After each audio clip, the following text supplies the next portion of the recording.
اعوذ باللہ من الشیطان الرجیم، بسم اللہ الرحمن الرحیم۔ ہندو کس نبی کی امت ہے؟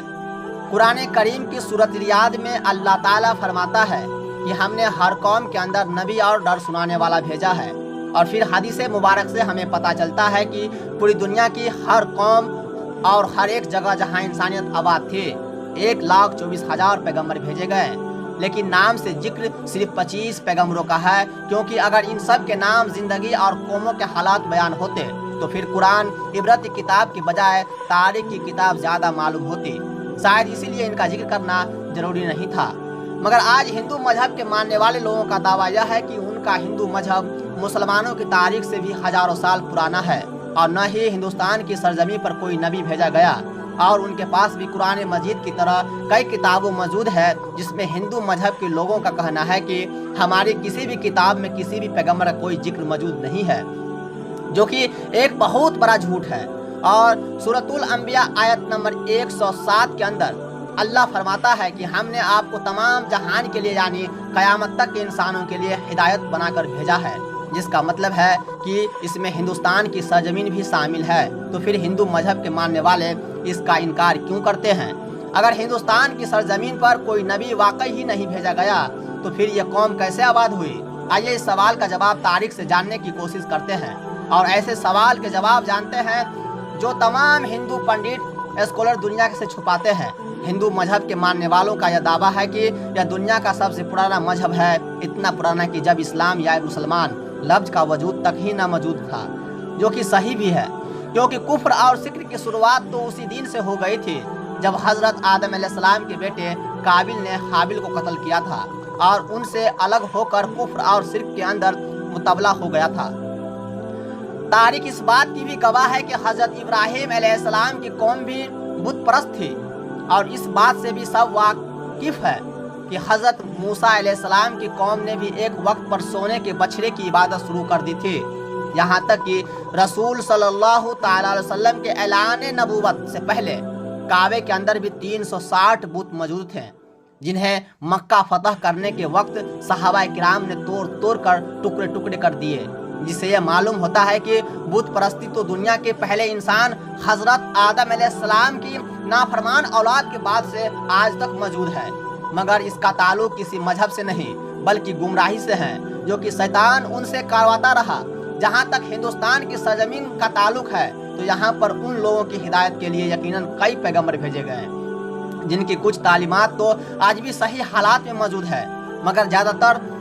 کو بگاڑ دیا گیا، اور اسی کی وجہ سے بت پرستی اور گمراہی شروع ہو گئی، کیونکہ ان کی کتابوں میں آج بھی ایک خدا کی عبادت کا حکم دیا گیا ہے۔ انہیں بھی یہ بتایا گیا ہے کہ خدا کا کوئی شریک نہیں، وہ ایک ہے، اس کی کوئی اولاد نہیں، مگر پھر بھی اس کی کوئی مورتیاں بنا کر اس کے تاریخ خدا بنا کر اس کا پوجا کی جاتی ہے۔ اور آج تک ہندو مذہب کے اندر چھوٹے بڑے ملا کر 36 کروڑ دیوی دیوتاؤں مانے جاتے ہیں، یا یوں کہے کہ آج تک 36 کروڑ بت بنائے جا چکے ہیں۔ ہندو سے اسکالر کا یہ دعویٰ ہے کہ اسلام کی شروعات آج سے 1400 سال پہلے ہوئی، اور ہندو مذہب دنیا کا سب سے پرانا مذہب ہے، اس لیے اسلام کا ہندوستان کی سرزمین سے کوئی تعلق نہیں۔ مگر یہ کم عقل کا اس بات کو نہیں جانتے کہ دنیا کا پہلا پیغمبر ہی ہندوستان کی سرزمین پر اتارا گیا تھا، جی ہاں، اور وہ ہے حضرت آدم علیہ السلام۔ آپ کو دنیا میں اس وقت ہندوستان کی سرزمین سری لنکا کی پہاڑی پر اتارا گیا تھا، جہاں آج بھی ان کے قدم کا نشان موجود ہے، یعنی اس سرزمین پر پہلا قدم ہی ایک مسلمان اور پیغمبر نے رکھا، جس کا مطلب صاف ہے کہ اسلام کی شروعات عرب سے نہیں بلکہ ہندوستان سے ہوئی ہے، اور مسلمان لفظ کا مطلب ہے اپنی خواہشوں کو رب کے حوالے کرنے والا اور اس کا حکم ماننے والا انسان۔